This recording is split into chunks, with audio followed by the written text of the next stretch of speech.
Hello, I'm Jill. This is ASL Stew Life.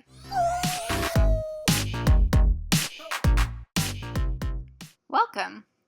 Today, I'm going to be doing my 19-week pregnancy update. Last time I did a video, I think, was 15 weeks. I'm really sorry it's been like a month, but honestly, not a lot happened. So, updating every couple weeks is fine. So, anyways, right now, the baby is the size of a Game Boy. You know, the old school block video games, that. Or a zucchini, which is cool. So right now, the baby weighs 9 ounces, and I'm just going to kind of explain what's been going on. I can start right about 16, 17 weeks. I started having more hip pain, kind of like in the hip butt area, and I would sleep overnight, and then I would wake up and have these really bad pains in the morning when I woke up. And then it would be gone maybe like by the end of the day, but I wasn't sure if it was the bed or if it's just pregnancy. So that started around 16, 17 weeks. And it got pretty bad, and then it kind of dwindled about 17, 18 weeks, and now it started again around 18 weeks. So maybe, I don't know the reason why, but I've gained more weight. I haven't recently weighed myself, but I went to the doctor like a week or so ago. I think I was 154 or something. So I gained like 3 or 4 pounds or something like that. And that's because between 16 and 17 weeks, I was starving. Like I got really, really hungry. So now it's gone down a little bit, but I'm still pretty hungry all the time. After the recent video, I had my second trimester screening, like I had mentioned, the test. And that was a screening for spina bifida. And I was negative. Well, negative meaning I have a really, really low chance. So it probably won't happen, but that is good. Now, if you know me and you're watching this video, there's a few symptoms that are a little TMI, so I'm just kind of forewarning you. On and off, if you're pregnant, your boobs itch a little bit, and I think it's just because they're dry, so I try to put some lotion on, but I'm not really a big lotion person. I just really don't like it that much. I don't know. I just don't. But I have been getting stretch marks, but I already had some from before, but I've probably gotten a few new ones now, but I really honestly don't care that much, and lotions and creams and all that don't really help. If you get it, you're going to get it. So the only way that you can prevent that, possibly, maybe, is if you work out a lot, and that helps to give elasticity for your skin. But that's it. I think I felt the first movement of the baby around 16 and a half weeks or so. I kind of felt like little fluttery, poppy feelings. Like one night I just kind of felt it, and I think like I actually felt it, and it kind of just like overwhelmed me and made me cry. And now randomly I'll feel things that I'm pretty sure are movements now, but I can explain the reason of why maybe I don't feel as much later. Sometimes I have been really emotional. Like the one morning just before I had started back at work, like a day or two before that, I typically make coffee in the morning for Jenna, and I make her lunch and all of that. I don't know, it's what I've done, and I like it. So I said, oh, well, I'm starting work this week, so that means I have to make it earlier because I usually start work before she does. And she's like, oh, well, you don't have to take care of me. I'm fine. I can do it myself, blah, blah, blah. Like, not mean or anything. She was just matter of fact.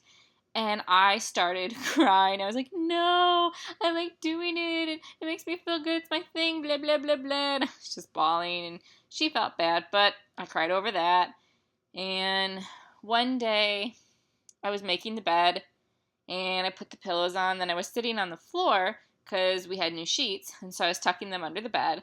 And I was sitting on the floor, and our floor is like really, really old carpet. I mean, it's not that great, but whatever. It's fine. We can wait until later to get that fixed. But I sat down and the carpet was like old and it was dirty, and it just like I was so sick of the floor. I just started crying. I was so upset, and really it was being over dramatic, but that's what I've been doing. So sometimes I just cry for no reason, and I don't know.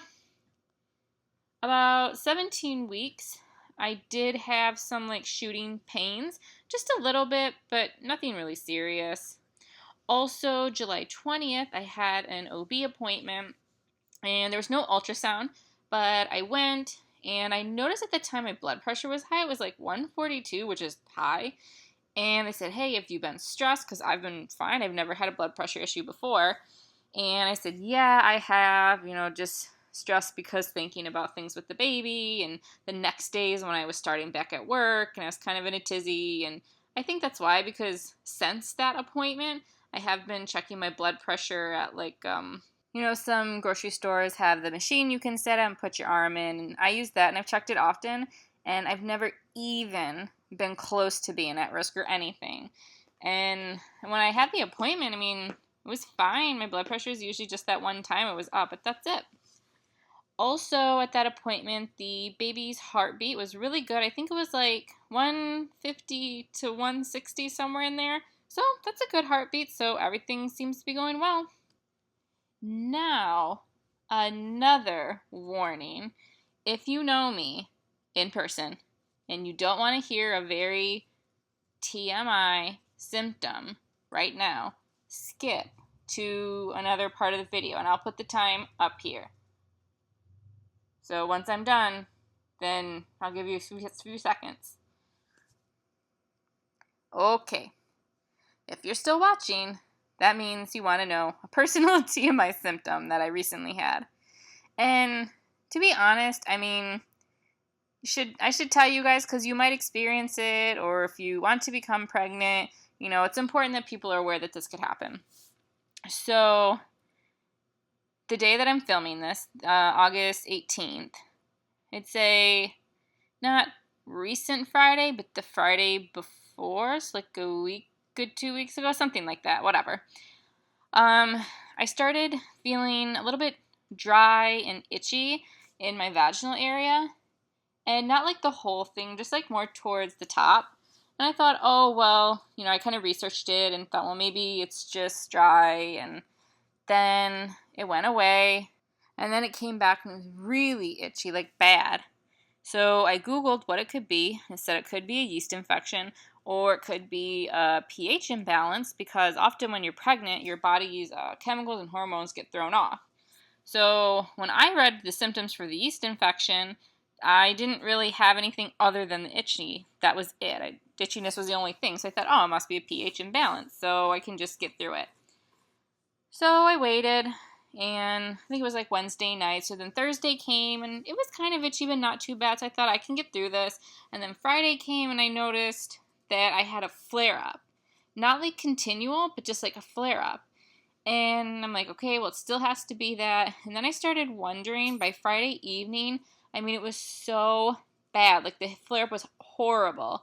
And I'm like, I think I might have a yeast infection, but I don't have any other symptoms, like nothing. Just the itchiness. No odor, no discharge, anything like that. And then over the weekend, it was really bad. Not constant, but again, I would get these really, really bad flare-ups, like almost unbearable itchiness, like really bad. And sometimes I would make it through, and sometimes I couldn't help, and I'd have to itch. And I know it's not good, you shouldn't do it, but I couldn't help it. And by Sunday, I almost went to the store to get a yeast infection test, like the kit, because I was like, I need to figure out what to do. But I was like, no. So I decided Sunday evening to give a call to the on-call doctor at my OB's office. And I was almost in tears, and I called, and they said they'll call me back, and I kind of explained what happened, and it was awful. And I said it's not ongoing, but it's really bad. And the doctor said, well, it's important you go and get checked at the OB tomorrow, because if it is a yeast infection, obviously you need to treat it, because if you don't treat it, then it could become worse, itchy, plus that could affect the baby, and you don't want that.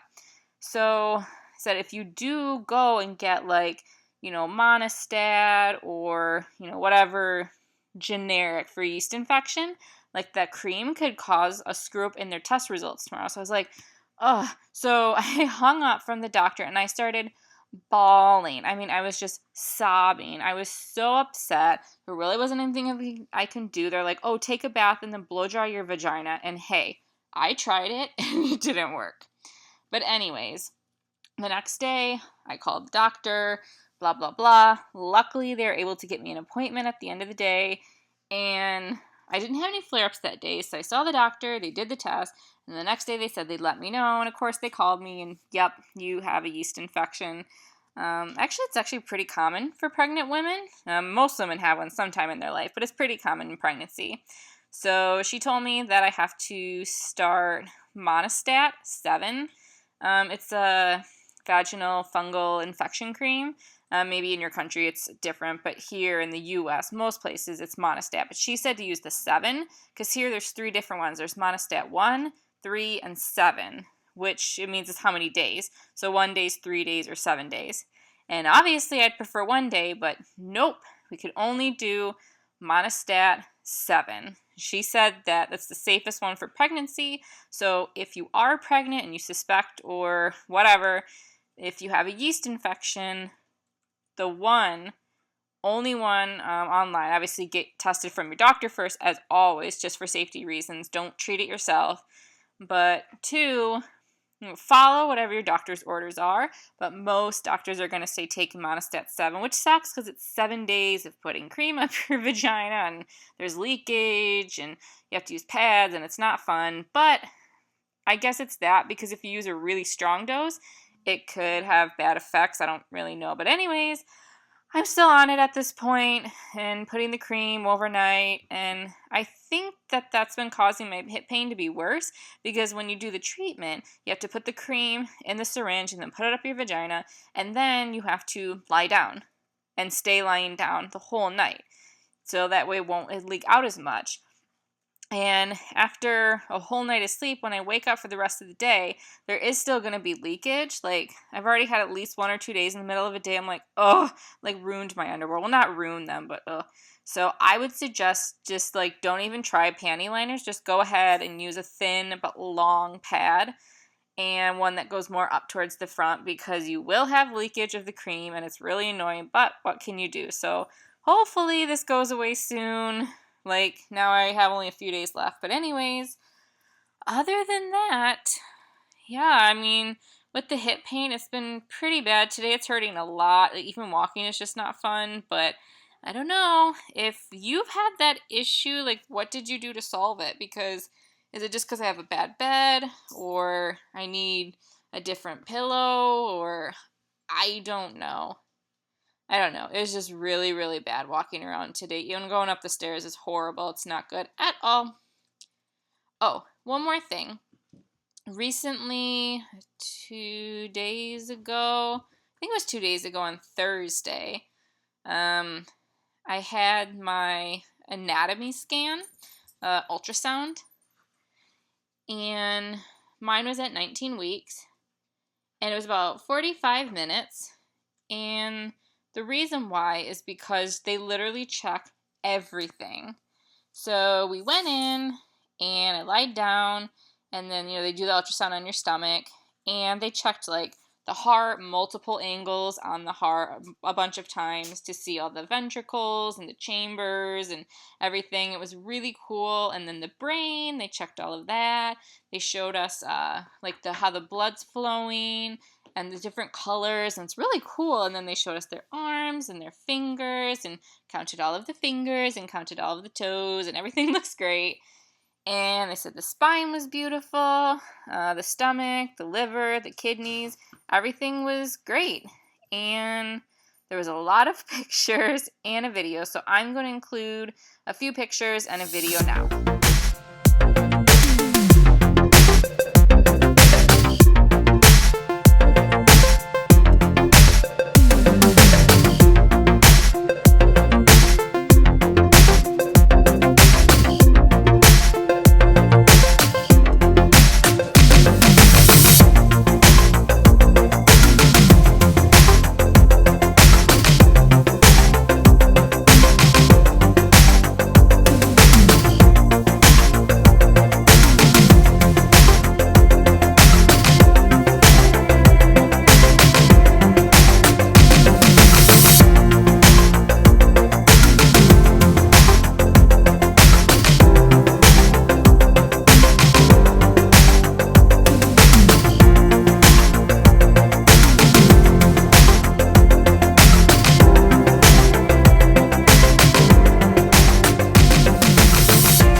ultrasound. I'm really happy that everything went well.